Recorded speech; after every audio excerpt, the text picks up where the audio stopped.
The following program is a podcast1.com production.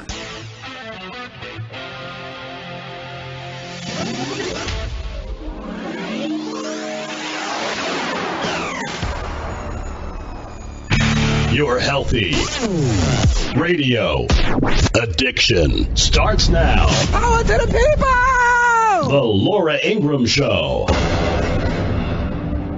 It must be nice, it must be nice to have Washington on your side. It must be nice, it must be nice to have Washington on your side. Republicans own Washington, D.C. You should not give them a single vote in keeping the government running. That's their job. This is their government. This is their Congress. This is their presidency. The American people said they wanted Republicans to run Washington, D.C. Let them run Washington, D.C.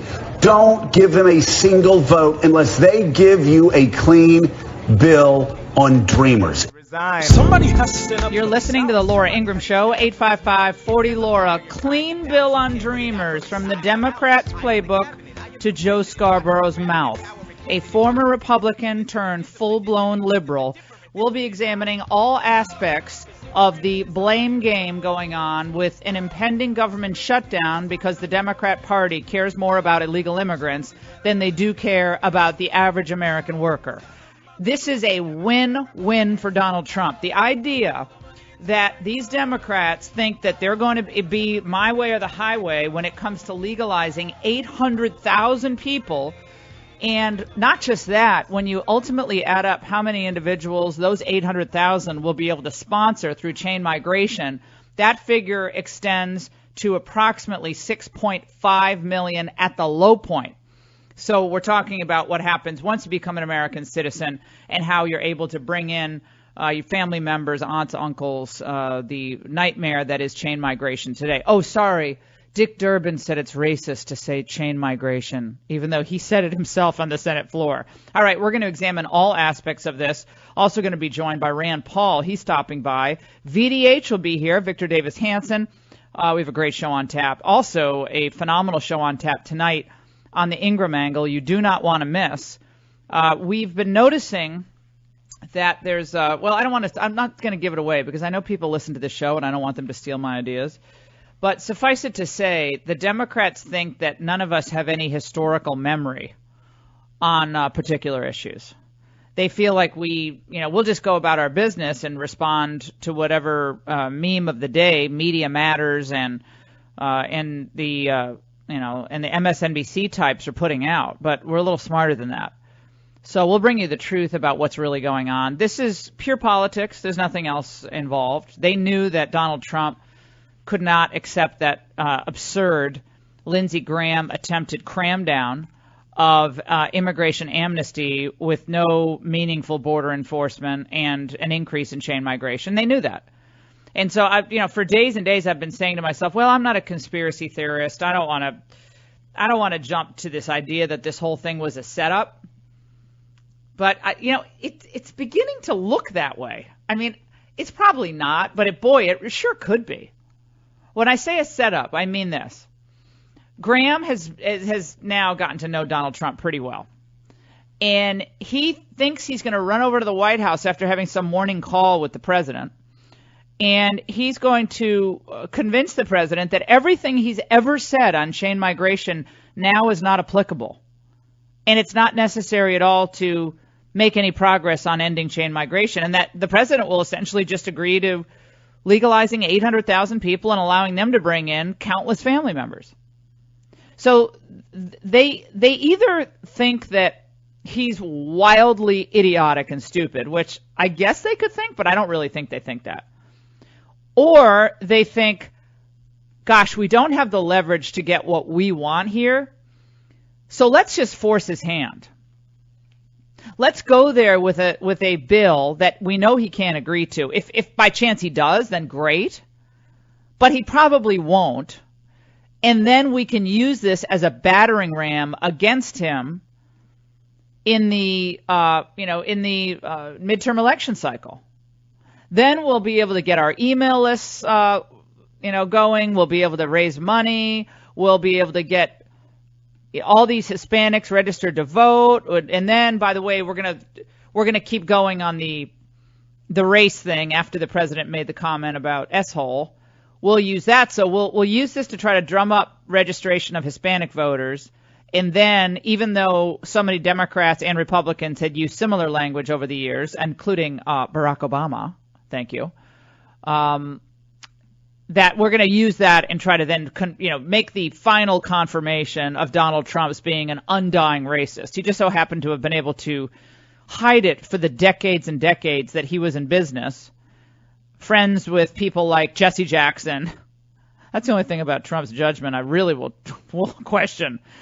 Friends with Jesse Jackson, did stuff with him. Obviously good friends with Oprah. All these African-American business folks he had done deals with over the years. But Trump he's been really good at hiding his racism. But we're going to go with that because what else are we going to use? 855-40-LAURA. I mean, I don't think it was a setup, but I can see why people think that. And the question is, who's going to blink first? Do you think that this president and the Republicans, remember, the Republicans are not like the Democrats. The Democrats are really united. So the Republicans could very well start criticizing the president a la Lindsey Graham en masse. Because we know a lot of these Republicans want amnesty. That's why they were against Trump in the primary. So unlike the Democrats in 2013 during the Ted Cruz deal, the Republicans can have their unity broken, in a heartbeat. The Democrats just stick together like, we're going to demonize this guy. We're going to do everything we can to demonize him, call him a racist, call him anti-Hispanic, stupid, mentally unfit. He's basically a felon. He shouldn't be in it. We're going to impeach him. We're going to keep this thing going. All of us stay on the same playbook here. We're not deviating from the plays. There's not going to be any audible calls on the field. We're sticking to this playbook. And they have different quarterbacks at different times. So last week it was Dick Durbin. He was a quarterback. At other times it'll be Joe Scarborough. He'll be the quarterback. He'll carry the message, and then it'll be a website or some other MSNBC host. But the question is, what do Republicans do? My view is, contrary to what all the bloviators on MSNBC were saying today, and I know you don't watch this show, but I do. My kids today had the day off. Don't ask me why. They have a professional day at their school. These kids have had more days off. Professional day. We never had such a thing as a professional day. Have you ever heard of that, James? A professional day? Never in my entire life. What is that? You are professionals and you get the whole summer off. How is it? I mean, I love teachers. Don't get me wrong. I have 2 in my family. But I don't understand the professional days. We have a professional day. I want a professional day. We have a professional. They just had yesterday off for MLK Day. Now they have Friday half day because of the March for Life, which is great because I want my kids are going to go. But I mean, come on, they're never in school. So my daughter's sitting at the kitchen counter with me this morning. I whipped up some eggs with chopped up lox and pepper jack cheese, and it was good. Wow, that sounds scrambled delicious. eggs. Oh yeah, it was good. I think I had 4 eggs. Is that bad? And Yeah, then that's good for you. Anyway, why am I going into these details? Hardly interesting. But Maria said to me, she said, she's 12. She said, do you like watching this show? Because, of course, she hears me talking back to the TV like a crazy person. She said, do you like listening to this show, watching? I said, do I look like I'm enjoying this? She said, no, so why are you watching it? I said, Because that's you're a good glutton question. for punishment. No, I said, I have to do it for my show. And she said, oh. She said, that one always seems angry. She was pointing to Joe. That one always seems angry. I said, his head is about to blow off his shoulders, and because he's so jealous of President Trump because he wanted to be president. Joe Scarborough wanted to be president, and Donald Trump beat him too, and Joe Scarborough will never be president. And then she said something about his forehead being really tall. And then I ended the conversation. Like, we don't talk about the way people look. It's not nice. But these people just go on and on and on about how the Republicans must understand that demographics is destiny. How many times have we heard that? Demographics is destiny. And that if you don't do this for the Dreamers, you'll never win again. That's like a Hobson's choice. If you don't do this for the DACA kids, then you're finished as a party. That's what that dope John Heilman was saying today. And he's the one, by the way, in the fall of 2016 was saying, Donald Trump is finished. What a fool. If Republicans are idiots for ever nominating him, he'll never win. I mean, this guy, when's the last time he got anything right? So my question to you today is, we're going to do a lot on this today because you know this is my issue and I really care about it. Do you think the president should cede to the wishes of the Chamber of Commerce open borders types and give a clean DACA? Joe Scarborough started something of a chant today. He started his own hashtag. I think we have the soundbite. Listen to the people in the streets. Listen to the people that knock on doors, that are going to be making phone calls for you in 2018. Don't do a deal with this guy. No DACA, no deal. So, again, let me just restate this for you. The Democrats are willing to shut down the U.S. government, shut it down, to placate people who are here in the country illegally and those who profit off of their future votes and those who profit off of low-skilled, cheap labor. That's what they think of their country today. That's what they think of the rule of law. That's how little they think of it. Illegal immigrants' demands come before the needs of the American people. Let me repeat it. Illegal immigrants' demands come before the needs of the American people.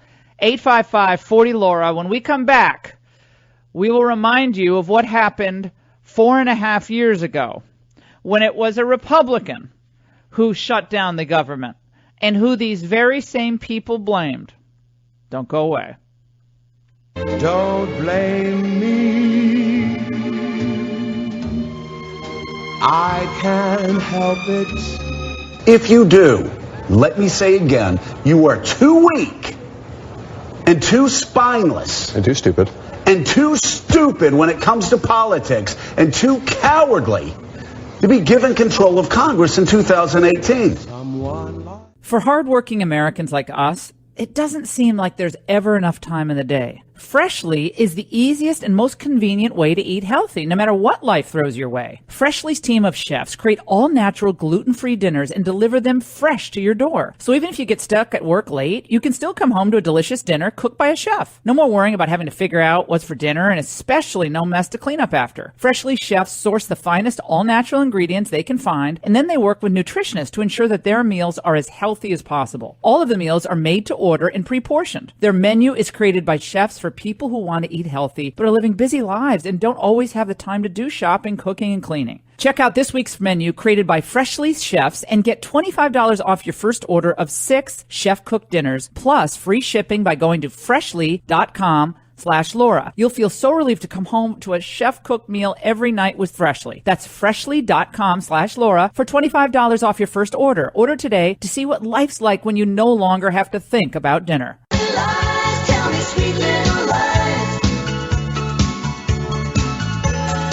It was so obvious, listening to the DHS secretary, listening to Tom Cotton, listening to David Perdue, it was so obvious that they were lying, that they were holding on to a legalistic semantic argument to lie about Dick Durbin, saying, oh no, the president never said anything like that. So the demonization of two great men, Tom Cotton and Senator David Perdue, who are standing firm on the issue of immigration because they know they took an oath to uphold and defend the U.S. Constitution for U.S. citizens. The protections therein protect those who are lawfully present in the United States of America. I don't care what any activist judge says to the contrary. The constitutional obligation of men and women elected to Congress runs to the people of America, not to anyone who happens to stumble across the border. And if President Trump decides by some crazy notion, which I don't think he'll decide, that, oh, it's just give in on this and it'll be okay, then he's finished. So the exact opposite advice that the Democrats are giving should be followed.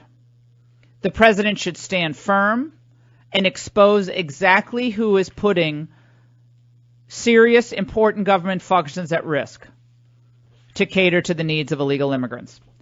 855-40-LAURA. Lots of good news to report in the Trump economy. The Dow is now on track to hit 26,000.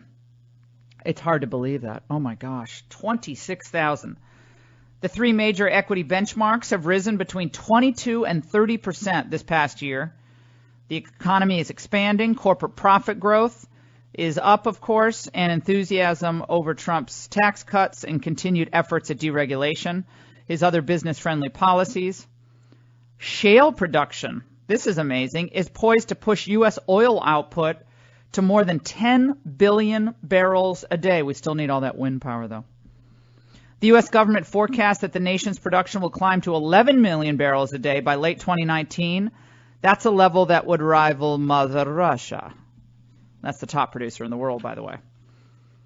And daily trading volumes of all oil futures contracts have more than doubled in the past decade, and it's only gone up this past year.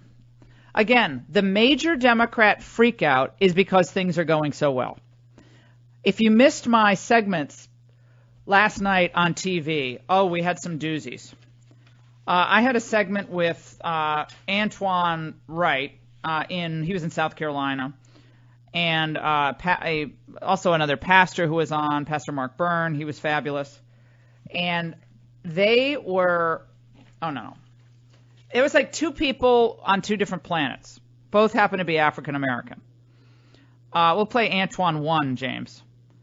And he is making a point that Martin Luther King would be horrified about Donald Trump. Let's listen. I would be curious to know what Reverend King would think about the leader of the free world calling NFL athletes who are peacefully protesting SOBs. I would love to see what Reverend King would talk about a budget that comes out of the White House that cuts programs like Meals on Wheels. But you're making our point, I would Antoine. love to see. You're making the point of the segment which you said wasn't valid.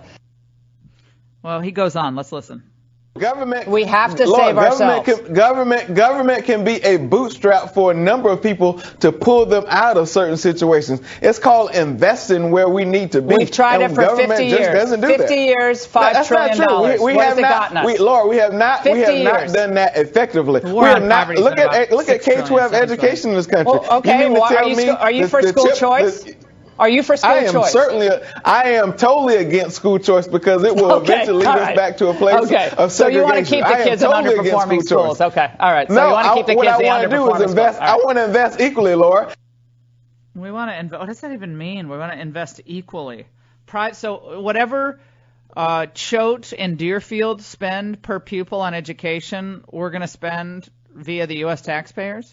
On public education? Is that what the argument is? I don't even understand their arguments at this point.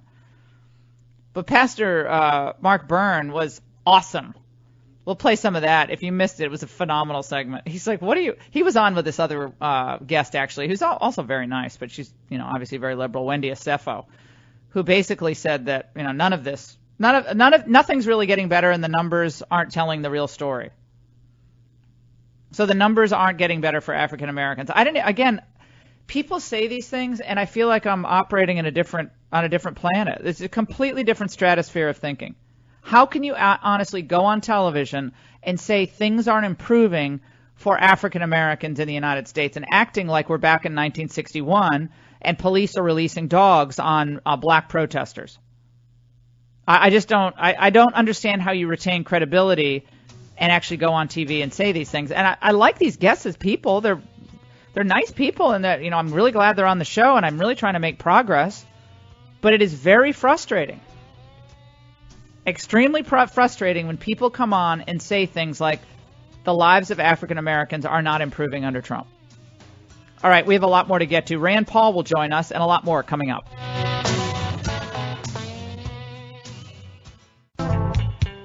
False accusation, I can't take back. It was so obvious, listening to the DHS secretary, listening to Tom Cotton, listening to David Perdue, it was so obvious that they were lying, that they were holding on to a legalistic semantic argument to lie about Dick Durbin, saying, oh no, the president never said anything like that, when in fact they may have heard it as house instead of whole. A distinction without a difference, while they absolutely assassinate Dick Durbin's character. Got me so mad. You are listening to your Healthy Radio Addiction, the Laura Ingraham Show, 855-40-LAURA. This is the new Democrat line of the day. Dick Durbin, great American. Tom Cotton, veteran, served his country in active combat. And David Perdue, senator from Georgia, bad dudes just lying. This is insanity. But this is the way it goes in D.C. And this is why you can't pay much attention to any of this, because it always is whose ox is being gored. That's always the question. 2012, they blamed the shutdown on Ted Cruz because Barack Obama would not budge. Barack Obama back then was hailed as a smart negotiator because he would not give in to Ted Cruz.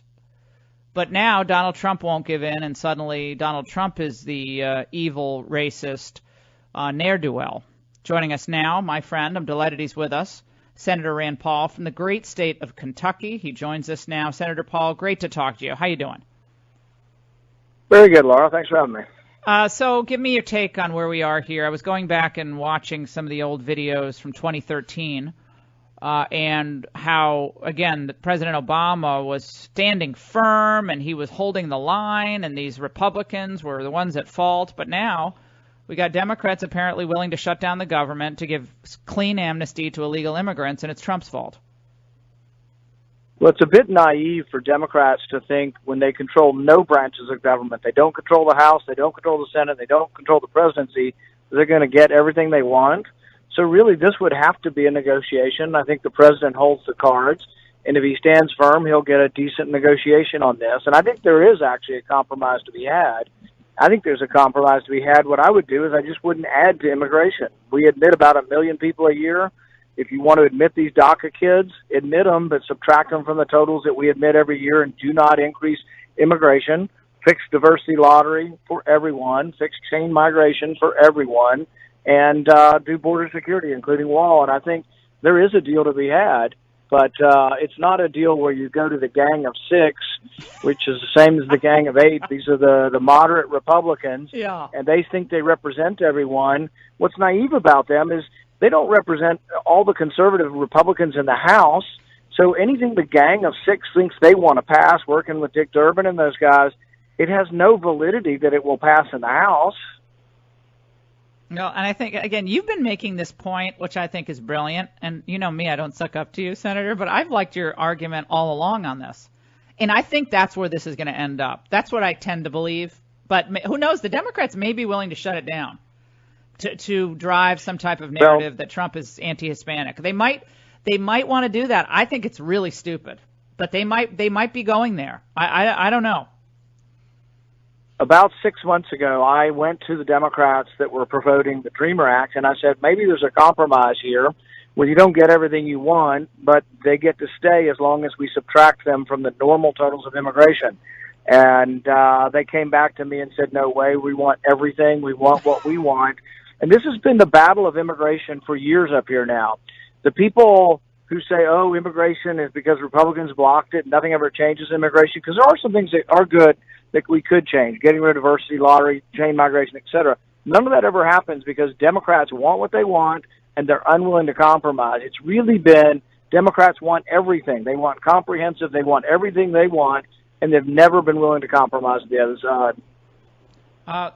Mark Short, domestic policy at the White House yesterday, said, we feel like there's still a deal to be made here. Things we are asking for are common sense. And again, they're not closing the door. They're keeping the door open at the White House. But I think even Congressman Diaz-Balart, who is certainly more in line with Lindsey Graham than I am on immigration, and I think he would probably be more on Graham's side substantively. Even he came out in this Washington Post piece, Senator Paul, and said, coming out of that meeting and leaking something the president said behind closed doors was a toxic move. That was a move that hurt the process. When you realize you have all these holier than thou, mightier moralizers coming out And when you look back at Lindsey Graham's comments in 2013, he said exactly, if the president did say this, he said that we can't have all these folks coming from these hellhole countries. There have to be limits. And I'm not saying that's a good way of putting it for Lindsey Graham or the president, but when he said it, nobody was calling him a racist, and now he's a great statesman that everybody's looking towards for talking to President Trump and telling President Trump he was wrong.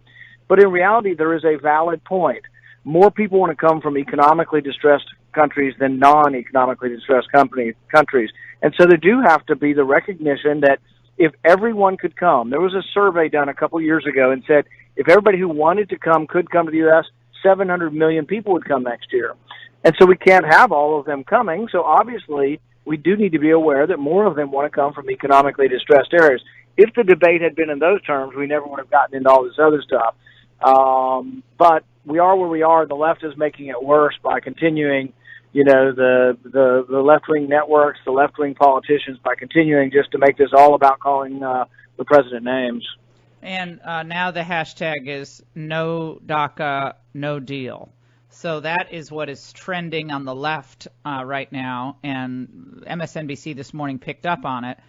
I think if I had to guess right now, I'd say they're going to push this to the very last second, and maybe they're just doing it for political reasons. I'm not really sure, but it seems like they think they have an electoral victory here. There's an irony here in that they blame the president and say he's some kind of hater. So I brought up that the president helped finance my medical mission trip to Haiti and to Central America. And you know what they're saying now? They're all calling me a racist. They're all saying they wish, if you look at my Twitter feed, every other Twitter response from a leftist is wishing me violence and I was injured recently. They're wishing that I would be re-injured again. And it's like, really? These are the people calling Trump a hater, and yet they're so filled and consumed with hate that they want violence to be meted out on our public officials, and everybody that disagrees with them they call a racist. It's a terrible situation, but coming from the extreme left. The extreme left doesn't want dialogue. They're the ones destroying any kind of civil atmosphere here.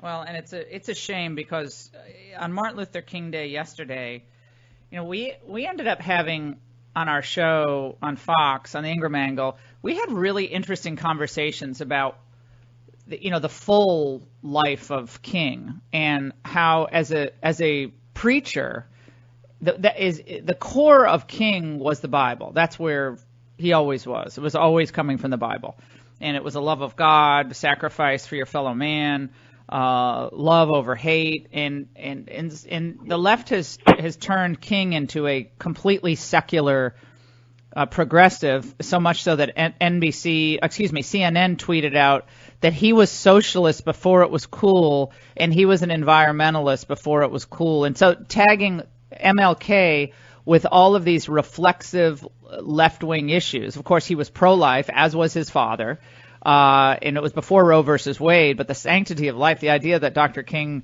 they can immediately say Dr. King would be for Roe versus Wade. I mean, it's a Rorschach test, apparently. Yeah.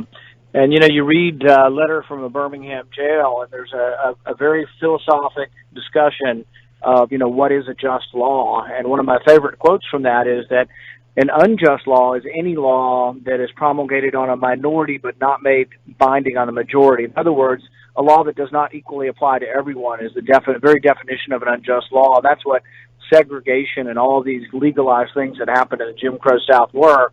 Is they violated the fundamental principle that a law should apply to everyone equally. And that's an incredible precept. It's simple, but an incredible thing to base a society on, that laws apply. And really, our country was one of the first ever to do that. In previous iterations, you had countries that had royal, you had nobility. People always were above the law. And we were the first country, not perfect in the beginning, but after the Civil War, getting closer to the fact that everybody would be treated equally under the law. We're talking to Rand Paul here on the Laura Ingraham Show. And Senator Paul, there are now 4 or 5 members of Congress who have said they are not coming to the President's State of the Union. Frederica Wilson of the rhinestone cowboy hat fame. Of course, Maxine Waters, John Lewis. What of that? I've been surprised because throughout 8 years of President Obama, I was there for 6 of those. I went to the White House Christmas party when he was there. I went to this year at the White House Christmas party. There were like 3 Democrats there. In fact, it was kind of a nice party because they didn't come because there was a lot more room and space for everyone. But it was kind of disappointing in the sense that most Republicans did go when President Obama was in the office because the White House really belongs to the people, not to one particular president. And same with the State of the Union. I don't quite get it, but the vitriol has become so crazy. But even though I disagreed with President Obama, I sat down with him to talk about criminal justice reforms and things like that. I called him on the phone. I rode on Air Force One with him. And, I disagreed with him probably 95% of the time, but tried to work with him on the 5% that we did agree with in a civil way. If you had to give President Trump some advice here, and I know you're probably loath to do that, but just where we are now with the toxicity of the conversation, and the left is clearly just using any opportunity to brand him as a hater or a racist or what have you. How would you advise that he make progress here, if that's possible? I think on policy, the first year was just an incredible success. Justice Gorsuch was a great success. Getting rid of 15 regulations, great success. Big tax cut, great success. A lot of good things happened. But I would say that intemperate language doesn't help. And so I think we could do even better. We'd be less distracted if we had less of the daily dialogue. And I know that's what he's famous for, and he likes talking directly to the people. But I think if there was less ammunition, we'd get less distracted from the good things that he has done and that we've all been part of. Well, and I think I would agree with you on that. I think, however, regardless of what he said behind closed doors, I mean, he could have served them tea and crumpets and given them commemorative, White House cufflinks and said, "Look, I can't do this deal." And there would have been something that they took out of that meeting that they would amplify and claim was an insult to the Dreamers or an insult to, to the people. If not his comment about S-hole, there would have been something else. Because, even when the president remember when he went to that, church in Detroit and had those amazing moments, the media almost didn't cover it at all. If I didn't run on it on my own digital recorder, I would have never seen it. Yeah, and look at the whole Russia thing. You have whole networks that go crazy on this thing. They're still going all on collusion. And really the only evidence we have of collusion right now, the only evidence we have of somebody in Russia being paid for information during the campaign was Hillary Clinton's Oppo research with Chris Steele paying Russian agents for fake dossier information that they stuck in that dossier. That's the only proof we have of actual collusion with Russian agents of the government was Hillary Clinton's campaign paying the Russians, and yet all we still talk about, and that's what I keep asking the left-wing commentators is, well, if y'all want to keep this Mueller investigation going on, I guess we need to investigate the only evidence we have of collusion so far, which is Hillary Clinton paying a British spy to buy information from Russian agents. Well, I appreciate your logic and common sense on this immigration issue. Senator Paul, you've never been one to be pulled in one way or another on these issues, and I think results ultimately will have a huge effect on the way people think and feel about these issues, regardless of the bloviators out there. And come on TV soon. Give my best to all your staff. Senator Rand Paul here on the Laura Ingraham Show. A lot more to get to, including the latest from the crazy left, as Senator Paul said, on the Russia investigation. Don't go away.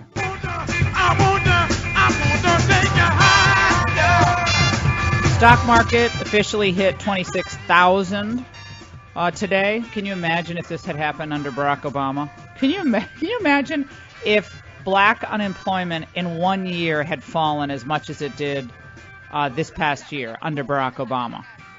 I keep saying, if the same metrics were in place in any 1 year of the Obama administration as we have now, they would already be etching and carving and putting his visage up on Mount Rushmore. They would already be planning it all out. They're not having parades to honor Barack Obama. But, again, Donald Trump doesn't count because he happens to be of the wrong party, and so their only response is to seek and destroy. Should Donald Trump agree to a clean amnesty under any circumstances? I want to hear from you. 855-40-LAURA.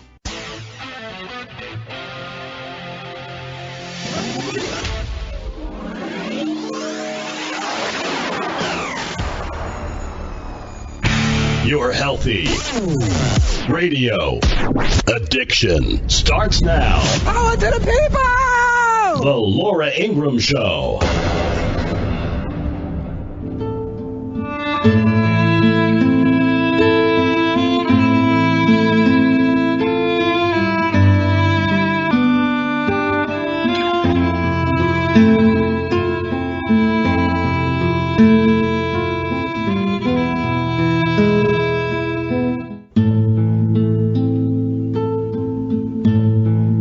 Another immigration sob story. These have to be very difficult days for you. What is it like for you and your kids to watch what's going on in Washington right now with the Dreamers? It's very hard to keep coming in home after work and school day for the girls and having to watch the news, being very attentive of what's going on around, especially with the whole immigration deal that is going on, that they still haven't made up their mind. You are listening to the Laura Ingraham Show, 855-40-LAURA, CNN in full immigration sob story mode. Unfortunately, they don't have the same zeal to report the other sob stories out there, those of American citizens who have been either forced out of the workforce or forced to take 2 and 3 jobs to make the same they were making under other circumstances because of the glut of low-wage workers that came and gobbled up their previous jobs, whether in construction or landscaping or running a business. The sob stories only go one way, and they continue. What do you think's going to happen? What are you afraid of? I'm afraid of going back to a country that I haven't been in 21 years, that I don't even think I remember. The fact that I will be coming to a country that I don't know, and whether I'll be bringing my kids with me or not. I think that we all see the violence on the news where I come from, Mexico, and it's very difficult to even think about having to start thinking about making a different life. Well, I'm sure it is hard for her to think about making a different life, and that's why parents shouldn't bring people here illegally in the first place. But I'm sure it is very hard. And I thought she was going to, use derogatory language to describe her country of birth, Mexico, for a second, but she didn't go there. 855-40-LAURA. These immigration sob stories are coming out right on cue. Again, another attempt to force Donald Trump to agree to something that will destroy his base and their enthusiasm for him and destroy any chance of his being reelected, which would be a clean passage of amnesty in exchange for basically nothing. This as the DOJ and DHS today, Department of Homeland Security, are reporting that 3 out of 4 individuals convicted of international terrorism and terrorism-related offenses were foreign-born. The Department of Justice today released this report revealing that 402 individuals convicted of international terrorism-related charges in U.S. federal courts between September 11, 2001 and December 31st, 2016 were indeed foreign-born. Over the same period, ICE removed approximately 1,716 aliens with national security concerns. And then in 2017 alone, DHS had 2,554 encounters with individuals on the terror watch list, also known as the FBI's terrorist screening database, who were traveling to the United States. This report was required by Section 11 of President Trump's executive order that was titled Protecting the Nation from Foreign Terrorists' Entry into the U.S., which declared that it is the policy of the United States to protect its citizens from terror attacks, including those committed by foreign nationals. So this report reveals an indisputable, sobering reality. Our immigration system has determined our national security and our public safety, said Attorney General Sessions, and the information in this report is only the tip of the iceberg. We currently have a terrorism-related investigation against thousands of people in the U.S., including hundreds of people who came here as refugees. I don't think Chris Cuomo will be doing breathless reports about that. We'll get to all of this in your calls. Let's go to the line. DJ in Texas on line 3. Should President Trump, under any circumstances, agree to the heavy hand of what Durbin and Graham are trying to push on him? Go ahead. Absolutely not. It's a ridiculous thought. Anytime, at prima facie evidence, the Democrats offer something, it's absolutely not good for Trump, and it's not good for the American people. That should be first thing on Trump's mind. I know that Trump's base gets sketchy and scared, and we feel like we've been duped anytime Trump even or goes towards agreeing with something that the Democrats just say amnesty. If they go along with amnesty, it's going to be the end of the Republican Party and Trump in two ways. One, they're going to lose confidence from all the people. Two, the base for the Democrats is going to grow exponentially, and we may never get a president again. Well, that's why DJ, when they went to Trump last week on Thursday, and when they say it's bipartisan, that means nothing, because Graham and Durbin agreeing on an immigration measure is like saying the sun comes up. Yeah, of course they agree, because they're both open borders politicians. They want more and more and more immigrants. There's no limit to the amount of immigrants they want coming to the United States, either of them, for different reasons. But the idea that 800,000 people who are here illegally can then bring in millions more via chain migration is just that does spell the total end of the GOP. And Trump is not a moron, contrary to what they might think. He wasn't going to agree to that. They knew it, though. They had to know he could never agree to that. And so then they go out of the meeting and they leak this, the colorful language from Trump, which I don't approve of, but nevertheless it was similar language used by both Lindsey Graham and Barack Obama to describe other countries, third world countries, countries with real problems. And big deal, as if these Democrats suddenly have the ears of a child, a 5-year-old child. They've never heard this language before. Oh, it's racist. Oh, get out of town. Stephanie in Alabama on line 4. Miss Stephanie, do you feel like these poor sob stories being trotted out all over CNN and MSNBC, that it's our hearts have to open to these dreamers and these DACA people, and we've got to do something for them, Stephanie? Laura, do you want me to tell you the real sob story of immigration? This false sense of humanity that the Democrats are spewing is horrible. I'll tell you the true story of what happened. Several years ago, a recruiter goes down to Mexico and tells this family, hey, I've got this farmer. He's got all this work for you. Come to America. It's the best thing that will ever happen. These low-skilled workers come over with, oh, I'm going to make all this money in America. Well, they get here, and the farmer uses them for one season to pick a crop, and the farmer doesn't have to provide any safe work conditions or anything because he knows he's not going to get sued for workers' compensation, or they're not going to complain. They move 8 or 9 people in a single wide trailer, and once that crop, they're done. They have nowhere else to go. They have no food. They have no income, and we're supposed to let more people come in and live in these conditions? I just don't understand. They're telling me that there's not enough work to go around. They go from farm to farm to farm, and they're like, nope, we're full. And they're like, you're going to let more people in, more unskilled people in? No, it needs to stop. These people are living in substandard conditions, but the Democrats say we're inhumane for wanting to stem the tide of illegal immigration. Yeah, who's compassionate now? And why is the compassion only run one way? Why don't we express the same concerns and compassion for the American worker, the inner city family, whose best job could be working perhaps at McDonald's? And by the way, try to get a job at McDonald's in Northern Virginia. It's all, for the most part, it's all Spanish-speaking workers now. I noticed that. A lot of Spanish-speaking workers. I mean, that's fine, but are there no people who need those jobs? I mean, that's a job I had. I wasn't very good at it, but I did have it for a year until I got fired. So, why are entire industries now being occupied by only one ethnicity? Why is that happening? Why do the diversity people like that? How is that diversity? Why is every 7-Eleven owned by only one ethnicity in the area? Why is that? I mean, I guess you could just say they're better and smarter and more entrepreneurial. Okay. I guess we can go to the American people and tell them that.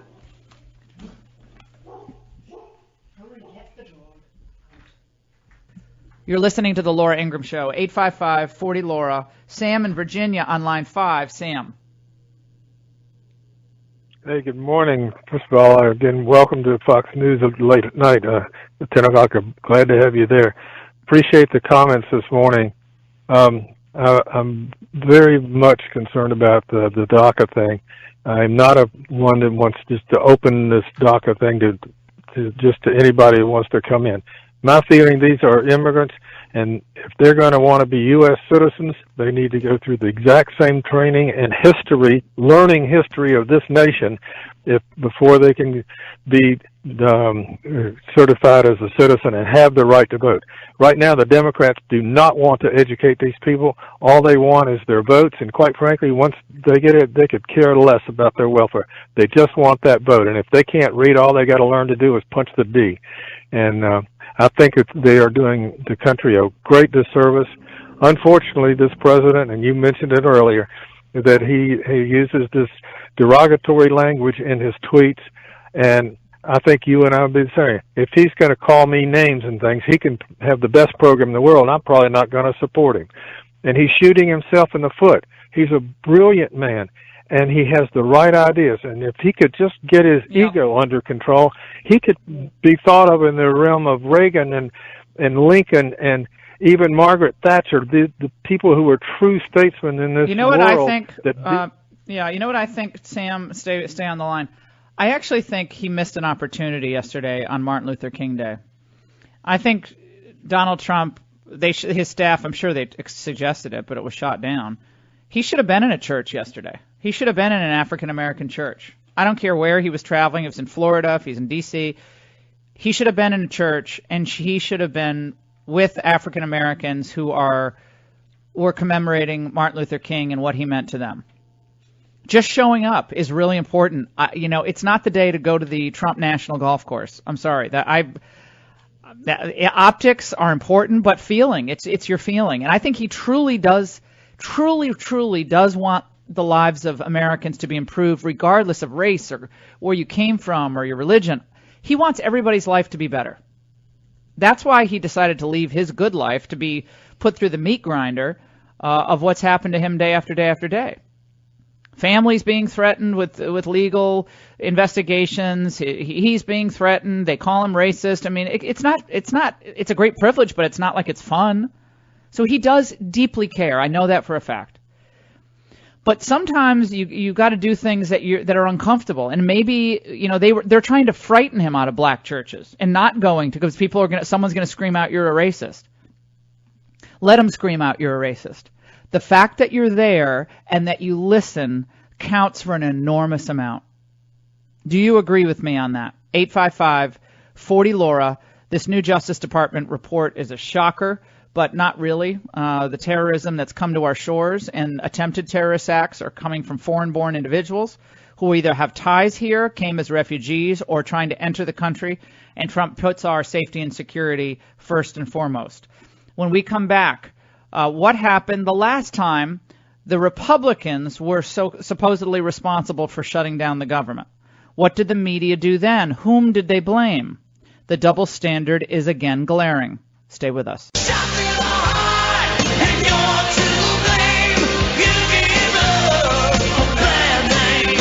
Republicans own Washington, D.C. You should not give them a single vote in keeping the government running. That's their job. This is their government. This is their Congress. This is their presidency. Don't give them a single vote unless they give you a clean bill on Dreamers. My hair hurt. You're listening to the Laura Ingraham Show, 855-40-LAURA. Remember to follow me on Facebook and on Twitter, and you can be part of the conversation. We have, and I hope it's up there, I think it is, Jim Carrey's worst movie. I want you to go to Facebook and vote on which movie is his worst. He trashed Trump the other day, so I decided to go back into his annals of horrific films, and so it's a fun little poll. So go to Facebook. and vote. And Ingraham Angle tonight, phenomenal show on tap. You're not going to want to miss the opening monologue called The Angle. Tape it if you're out, and you'll be able to watch it in the morning or later on in the evening. So we love having new viewers, and spread the word if you would. All right, so that's Joe Scarborough, no DACA, no deal. He's officially a member of the far left Democrat Party now. He calls himself an independent. We should just call him Joe Brzezinski, don't you think? It's Morning Mika, and Joe Brzezinski is the co-host. And okay, so that's him. Now, so he's blaming the Republican president if the Democrats decide they are going to not sign on to government funding if they don't get 100% of what they want. Okay, so he's blaming Trump. What did they do in 2013? Listen to this setup on MSNBC when Ted Cruz was standing firm with a Democrat president. It was billed as a big meeting. The first time top congressional leaders would meet the president since the shutdown began. But in the end, Speaker John Boehner characterized the evening meeting at the White House as little more than a polite conversation with no headway. President Obama reiterated that he won't negotiate over his signature health care bill. Right, no negotiations. Obama says no, not going to negotiate at all. Then this is where it went. When you have a situation in which a faction is willing potentially to default on U.S. government obligations, then we are in trouble. And if they're willing to do it now, they'll be willing to do it later. So Obama comes out and says, this is what these people are doing. They're willing to shut the government down because they don't get everything they want. And the media are just piling on Ted Cruz. Talk about a double standard. My big takeaway was that the president drew a firm line that he's not going to that he will negotiate, right, but he's not going to do it until after he gets both a clean CR that extends the government funding, reopens the government, and raise the debt limit. Okay, guys. So back then, Obama wanted two things: extend the debt ceiling, and he wanted a clean continuing resolution. He wanted two things. He said, if not, the government's going to shut down. What is Trump saying? I want an end to chain migration, and I want a wall. But now it's Trump's fault to shut down the government. And then John Heilman, let's listen. Ron Fournier, go ahead. I'm really afraid that these yahoos are going to send us right over the cliff. This is not looking good. And I'll disagree with one thing. Ted Cruz did have a strategy. It was to build his email list and build his national profile. He doesn't care what's going to happen to the country. So, do you see what I'm saying here? This is a tale of two government shutdowns. That's beyond obvious. Dwayne in Arizona, very quickly. Dwayne. Oh, Laura, I believe that President Trump should not support any amnesty and hold firm to his guns.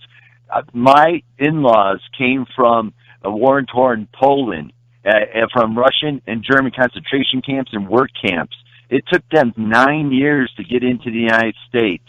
And when they came here, they had to have sponsors. They did not live in poverty because they did it through the legal methods. They raised 2 of their 3 children were born while waiting to come into the United States, one in Africa, one in India. Amazing. Well, I have to say the tape does not lie. Double standard extraordinaire. Coming up, Victor Davis Hanson.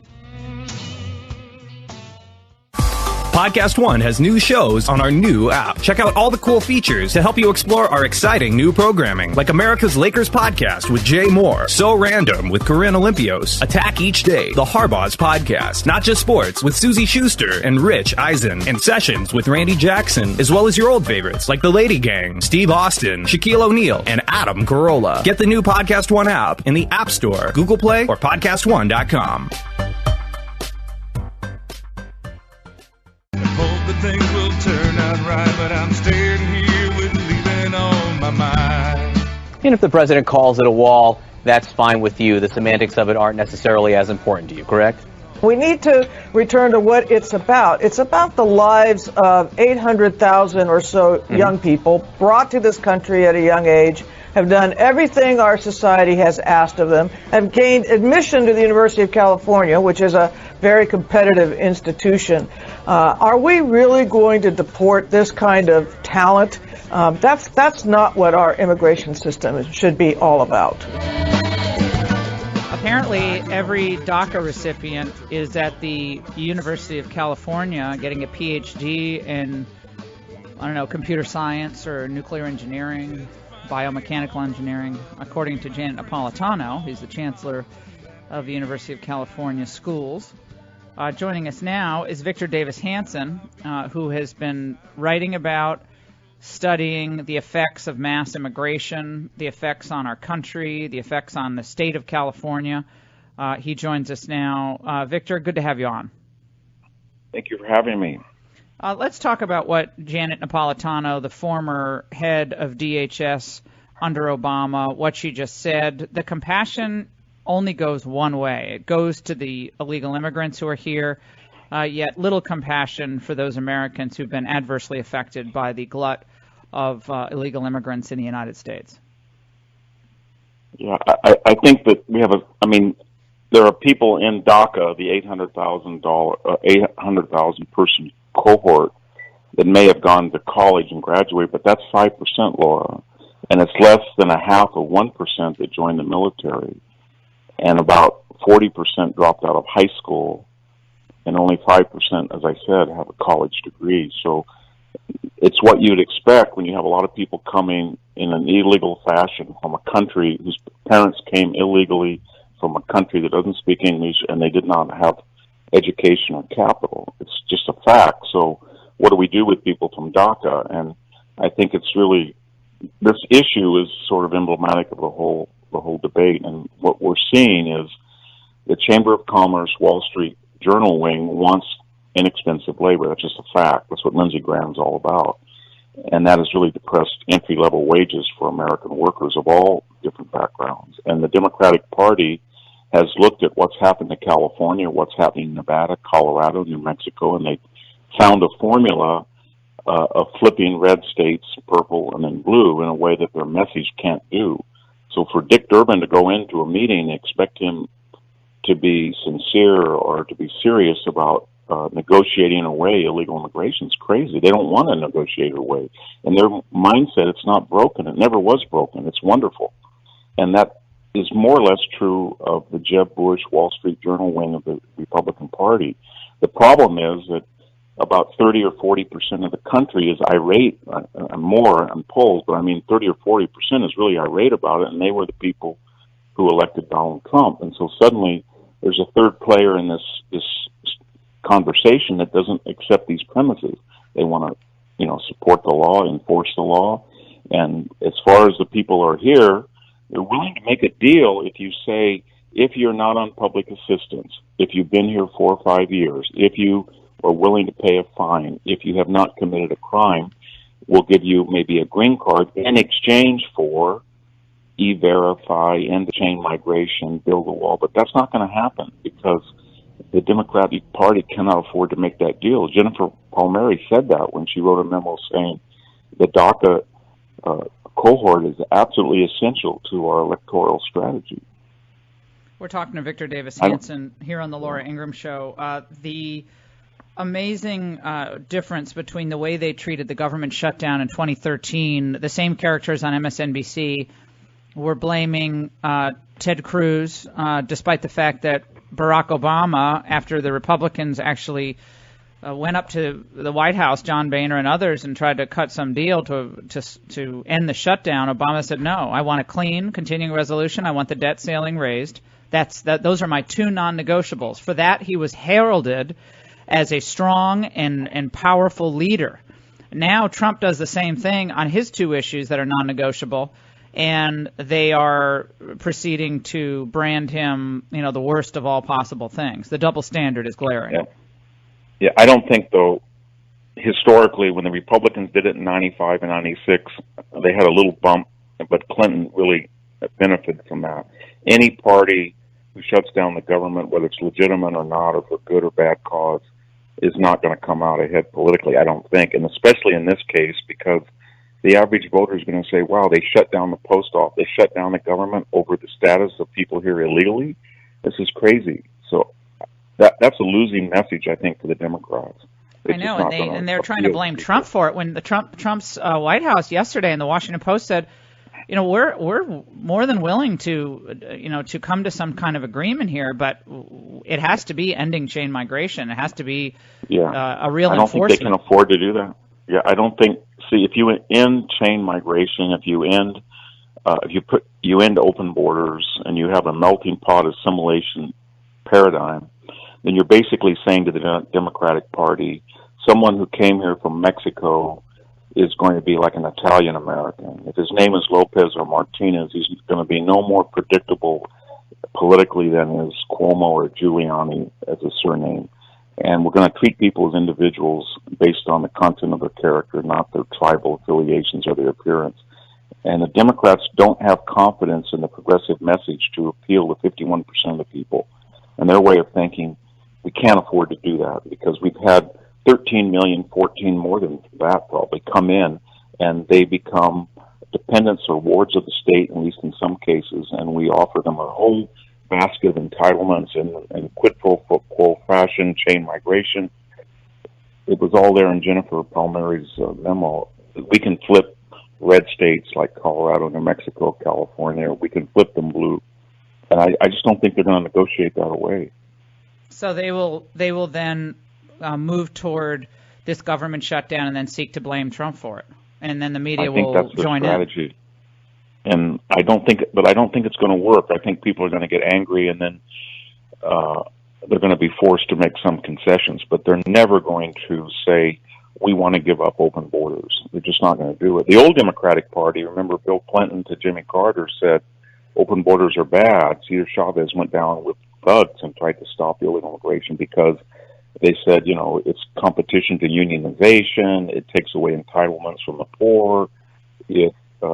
It's not, these people are not going to vote for us, but not this new progressive party. They're just not going to do it. And there's no way you can, after 2008, that was the big dividing line. After 2008 and the ascension of Obama, they're never going to go back again. They don't see that the system broken. They see it as wonderful. And it's really changed their electoral chances, and they're not going to give that up unless they're forced to. Victor, George Will responded to your recent column. I believe, James, was this yesterday or the day before? When was this? Yeah, yesterday. I don't know which one. I haven't read it, what he said. Yeah, well, let's listen. He's committed no impeachable offense. Being a lout is not a high crime or misdemeanor. So you think he's protected by the fact he hasn't committed felonies or misdemeanors even? He has committed no behavior looking forward that impeachment would be used as a prophylactic measure to stop him. Well, interesting word. Anyway, let's talk about it. The country voted for this. They ought to have the experience intensely and protractedly so they're not tempted to do it again. Your reaction to that? Apparently that's in response to your column, my staff says. I mean, he's in one way he's right? Yeah. Yeah, the country voted for it. So what could you impeach him on? He hasn't committed. Will was right about that. Where I disagree with him is he thinks that we have to be punished by 3% 4% economic growth. We have to be punished by record Wall Street. We have to be punished by paying some attention to people who were forgotten between the two coasts. We have to pay attention to illegal immigration. He doesn't want that anymore. And so we have to be punished by having this Trump implode or discredit the Republican Party. And then Phoenix-like people like Bill Kristol and George Will are going to meet in a room and they're all going to say, how do we bring back Jeb Bush and Mitt Romney and get a party that will be respectable and get about 46% of the vote and lose every election, but that will be liked again. And that's pretty much their ideology. I see it, I'm not speaking ill of my colleagues, but I see it where I work at the Hoover Institution. I see it at National Review. You want to become a sober and judicious conservative commentator, and your books will be well reviewed, you'll be esteemed, and you'll just sort of slow down the progressive project here and there, but otherwise you're going to be irrelevant. That's pretty much what Will is arguing for. My problem is I wish George Will was looking out the window right now at where I live in southern Fresno County, and he would see a completely demoralized population, a destroyed industrial center, with the effects of illegal immigration. And it's not the community that it was 30 years ago, and that's same true as southern Michigan or northern Ohio or central Wisconsin. And people really have hope now, whether it's more energy production or better GDP or lower unemployment. I just don't understand how people's cultural biases. I know that Trump can be crude. I know that he can have all sorts of problems, but I mean, FDR, JFK, their stories were not their worst moments. We didn't report just on their worst moments. We took everything in a balanced fashion. So Will looks at the worst moments of Trump, and then it offends his cultural sensibilities, and he's willing to write off the entire good that has happened a year that affects a lot more people than George Will. And so I'm just he's willing. Well, he's in Chevy Chase. He's a gorgeous neighborhood, and a lot of us are lucky to live in great neighborhoods. But you don't see the effects of it in Chevy Chase. Going between your house and the Chevy Chase Club. You don't see that. You see the people at the Chevy Chase Club, doing the yard work and stuff. And I've always loved George Will. I consider him a friend. We've kind of not been all that friendly. I have great respect for so much of what he's done in his life, and I know he's upset because Trump was kind of rude to him, and then, everybody got their backs up. But to be willing to trade away the entire Supreme Court in this huge economic growth because you think Trump's boorish, okay. I mean, that's sort of like saying we can't appreciate what JFK did during the Cuban Missile Crisis because he deflowered a 19-year-old virgin in the White House. He did. Had that reported out and had that been the sum total of the JFK presidency, I don't know what would have happened. Would we have impeached him over that? So people are not gods. They're just humans. And I'm not condoning what Trump says and does sometimes. But you have to look at 310 million people's lives. And the Progressive Project was leading us in a direction that was irrevocable. And for Will to say, I want Trump to fail and I want everything to get bad, and then people will see the consequences of their behavior, that assumes that you can he could have reversed 8 years, as you say, of a Hillary Clinton Supreme Court. I don't think you could for 30 years. I don't think we'd get 3%. I don't think we'd ever get 3% GDP again. It was very hard not to get 3% GDP. Barack Obama figured a way out to do it. First president in a long, long time that had done that. So I'm worried about people in the inner city in Detroit having a good job. I'm worried about people in the Rust Belt having some hope again, and not to have to take opiates to deal with daily life. I'm worried about people where I live who are Mexican American, who have they should have an advanced placement class in their school rather than just English as a second language. All of these issues are real issues, and to me, whether or not he said a pejorative word or some type of scatology in the White House, I'm worried about that, but not to the same degree I'm worried about these lives that are being changed. And I think I just have a different perspective, you do too, than a lot of people that we thought were sort of the icons of our party. No, this is where I came from. I mean, I came from manufacturing base, and my father worked in manufacturing and owned a car wash, and he didn't hire illegal immigrants. He had my brothers work there, and they worked in the cold, and that's what we did, and that's what Americans traditionally have done. And the elites have taken our country right into a rat hole. Trump's slowed down the decline, and I hope can turn it around. But I cheer for the best of this country, and Victor Davis Hanson, definitely one of the best. VDH, thank you so much. We'll see you soon on TV. We'll take a break, close out this hour. What about us? What about all the times we said you had the answer? What about us? What about all the broken happy ever after? What about us? You are listening to the Laura Ingraham Show, 855-40-LAURA.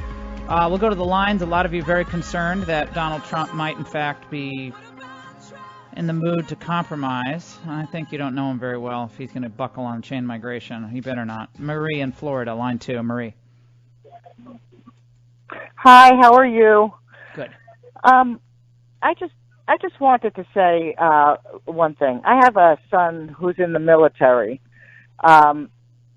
married with a baby, and it really bothers me that the Democratic Party is willing to make them struggle, not put food on the table for their children when they're fighting for our country, and trying to keep people who are in this country illegally no matter what. That's their priority. That's what President Trump and the Republicans have to remind the American people. We're fighting for you. They're fighting for people who broke the laws. We're fighting for you. Thanks for listening to the Laura Ingraham Show podcast. Download new episodes every week at podcastone.com. That's podcastone.com. Hi, this is Ben Domenech, the host of the Federalist Radio Hour. We're a daily show coming to you 5 days a week from Washington, D.C., where we interview our nation's top journalists, politicians, authors, chefs, economists, entertainers, and more. If you're looking for a contrarian discussion on news, politics, or culture, give us a listen and subscribe at podcastone.com, the new Podcast One app, or at Apple Podcasts.